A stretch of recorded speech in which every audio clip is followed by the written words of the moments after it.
Bonjour à toutes et à tous les amis, j'espère que vous allez tous bien. On se retrouve aujourd'hui avec une nouvelle vidéo d'actu. Je me suis dit, est-ce que je fais une vidéo aujourd'hui, est-ce que j'en vais pas, etc. Je me suis dit, vas-y, je vais vous en faire une. Il y a trois, quatre actus assez intéressantes. Mais sinon, là, ces temps-ci, hein, vous avez pu le voir, hein, c'est plutôt calme. Donc, il n'y a pas de grosses affiches, etc. Bref, les gars, on commence tout de suite avec un petit sparring d'Alex Pereira. On regarde ça.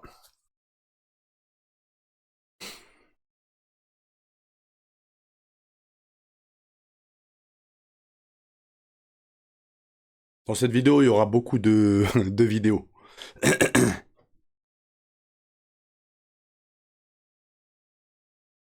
Donc on le voit toujours à l'entraînement. Il y en a qui me disaient, ouais, mais son pied, il est blessé, etc. Vous vous rappelez, il s'était blessé au pied. Il portait un plâtre, etc. On le voit de retour à l'entraînement. Donc non, s'il combat pas, les gars, c'est très probablement pour une autre raison. D'accord? Là, regardez, il se sert de ses jambes, etc. Machin. Non, non, non, non. Je pense que sa blessure, ça y est, c'est carré. Et s'il combat pas, c'est pour d'autres raisons, voilà. On continue, les gars, avec Ramzat Chimaev. Cette fois-ci, c'est lui qui est en sparring. On le regarde.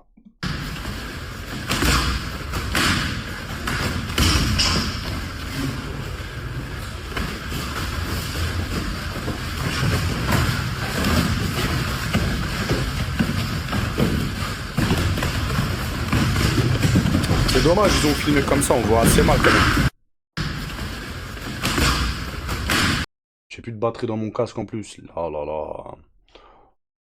On continue les gars avec Michael Chandler. En fait, il a laissé entendre qu'il pourrait très probablement affronter Conor McGregor à l'UFC de la Maison Blanche. Et il a dit quoi? Il semblerait bien que je vais donner une bonne raclée à Conor McGregor sur l'ancienne pelouse sud de l'UFC de la Maison Blanche cet été. C'est le plan. Les gars, très probablement, ce fight pourrait se faire à la Maison Blanche parce que Michael Chandler, voilà, fin de carrière, il est vraiment plus terrible. Et Conor McGregor, c'est la même. D'accord? Donc en fait, ça permettra à l'UFC de faire revenir Conor McGregor face à un adversaire, voilà, pas tip top. Donc oui, très probablement, ce fight pourrait se faire, les gars. Après, j'aurais préféré voir, hein, je vous l'ai déjà dit, mais un Conor McGregor contre José Aldo, par exemple.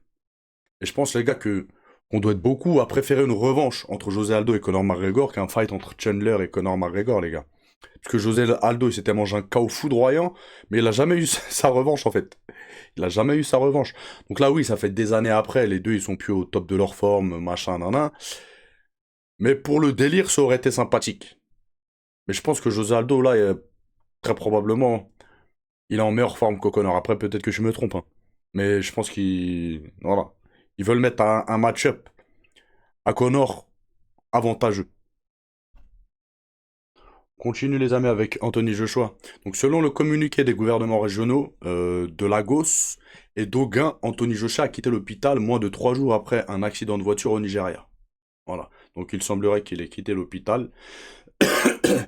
Mais j'ai pas vu plus de nouvelles que ça, les gars. On n'a pas plus de nouvelles. Voilà. On continue, les gars, avec Daniel Cormier. C'est rare qu'on l'entende parler comme ça. Et il a expliqué qu'actuellement, chez les 93 kilos, très probablement, si il combattait toujours à son prime, il roulerait probablement sur la catégorie. Et il explique en fait que pourquoi il dit ça, c'est parce que maintenant, en 2025-2026, chez les 93 kilos, il n'y a plus de bons lutteurs. Contrairement à son époque où il y avait beaucoup de lutteurs. Et il a cité quelques noms, il y avait lui, il y avait John Jones, il y avait Ryan Bader, il y avait Rashad Evans, c'était un très très gros lutteur les gars, Rashad, etc. Pour ceux qui se rappellent. Et je suis probablement d'accord avec lui. Chez les 93 kilos, actuellement, c'est l'une des pires époques. En fait, c'est... Comment vous dire ça? En fait, en 2024-2025, peut-être 2026, on verra bien, mais ces dernières années, la catégorie des 93 kilos a été l'une des catégories les plus faibles en termes de niveau de cette décennie, en fait. Eh ouais, il y en a, vous allez me dire, ouais, vous êtes pas d'accord, etc. Pour moi, c'est pas négociable du tout, les gars. Ces dernières années-là, avec Alex Pereira, euh, le niveau est éteint. Comparé à 10 ans en arrière où il y avait des John Jones, des Daniel Cormier, des Rashad Evans, etc. Là, le niveau, c'est un niveau de malade, les gars. C'est l'une des seules catégories, les 93 kilos, en termes de niveau qui a régressé. Et l'ancienne génération de combattants me manque.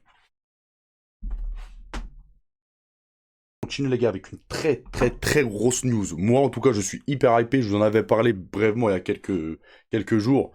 Mais là l'info continue à tourner, il semblerait qu'il pourrait y avoir un fight potentiel entre Prates et Jack Della Maddalena les gars. Moi je suis hyper hypé par ce fight là. Comme je vous avais dit, on a le mec de la boxe thaï contre le boxeur. Donc je signe. Ah, un fight comme ça, je vais me régaler, les gars.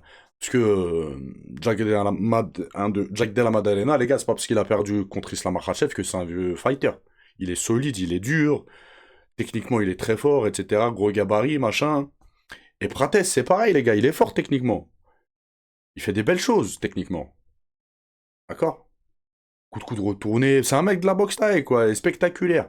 Donc ça, c'est un fight, ouais, je signe. Je sais pas ce que vous en pensez, si vous êtes hypé ou pas. En tout cas, les gars, si ça, c'est un main event, à 5 h du matin, je peux mettre mon réveil pour le regarder.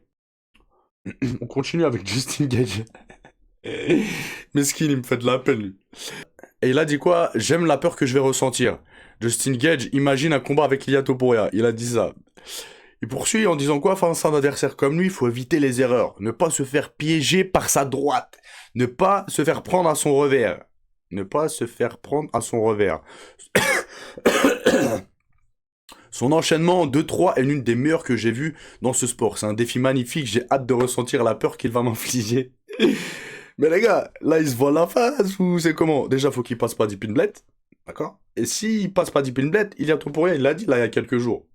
L'UFC et lui ne compte pas qu'il affronte pas Justin Gage s'il gagnait. Il l'a dit, l'UFC ils ont d'autres plans pour moi. Ils voudront pas que j'affronte Justin Gage. Donc là, je vois pas pourquoi ils s'entêtent à dire des choses comme ça, alors que très probablement, c'est finito. Tu en doutes jamais, il y a Topuria, même si tu gagnes, même si t'as la ceinture intérimaire. Donc voilà, il me fait un petit peu de peine, Miskin. Après, peut-être que ça se fera, peut-être que les gens, ils voudront voir un fight comme ça, ils seront hypés, etc., ils vont pousser. Mais après, je dis ça, mais même quand il y a des gens, ils sont hypés par un combat, si Dana White, il décide que le fight ne se fera pas, il se fera pas. On continue les amis et termine avec cette actu. Oh là là, ça c'est pareil les gars. Un match potentiel est visé entre Michael Venom Page et Joachim Buckley les gars. Ça peut être un très très très beau fight et je pense très probablement que Joachim Buckley il risque de se faire éteindre salement. Après Joachim Buckley il est quand même fort etc. Mais Michael Venom Page il a un style extrêmement spécial et qui surprend ses adversaires. Voilà. Et même si tu t'entraînes contre Michael Venom Page, MVP, une fois que tu l'as en face, c'est compliqué. Parce il est longiligne, il est très grand, il a une bonne gestion de distance, il a du punch, il sait il est spectaculaire, c'est-à-dire il peut te faire un coup de pied retourné, genou sauté, etc. Il est vraiment très fort. Cédric Doumbé était revenu sur ça, et je suis d'accord avec lui. Moi, à l'époque, quand ils avaient fait le face-à-face, je vous avais dit en vidéo, potentiellement, un fight entre Michael Venom Page et Cédric Doumbé, c'est chaud pour Doumbé. C'est chaud pour Doumbé, les gars. D'accord? Et il y en a qui étaient pas forcément d'accord avec moi. Mais en termes de style, Michael Venom Page, et même de gabarit, il est au-dessus de Doumbé. D'accord? Et pas longtemps après, bah, Doumbé avait parlé de ça, il avait dit oui, effectivement, s'il devait affronter Michael Venom Page, par rapport à son style, ce serait très compliqué, ce serait un combat très difficile. Et moi, je suis d'accord avec. Donc oui, en termes de style et de striking, Michael Venom Page, à l'heure actuelle, c'est l'un des meilleurs strikers à l'UFC. Ouais, ouais. Il est très dangereux, les gars. Très très dangereux. Donc ça, c'est un combat, j'espère, qu'il va se faire. Je suis extrêmement hypé. Hein. C'est l'un des... J'allais dire, Joachim Buckley, c'est pas une superstar à l'UFC, mais il a une grande bouche, il est divertissant, etc. Et c'est l'un des combats, je pense, qui me hype le plus en début 2026. MVP contre Joachim Buckley. C'est une petite vidéo, les amis. Je vous laisse. Je vous dis à la prochaine. N'oubliez pas de liker, booster. C'est très important. Ça me soutient. Et c'est gratuit, les gars. Commentez. Je vous laisse. Je vous dis à plus tard. Ciao, ciao. Ah, et merci aussi pour les nouveaux abonnés, les gars. J'allais oublier. Merci pour les nouveaux abonnés, la famille. Ciao, ciao.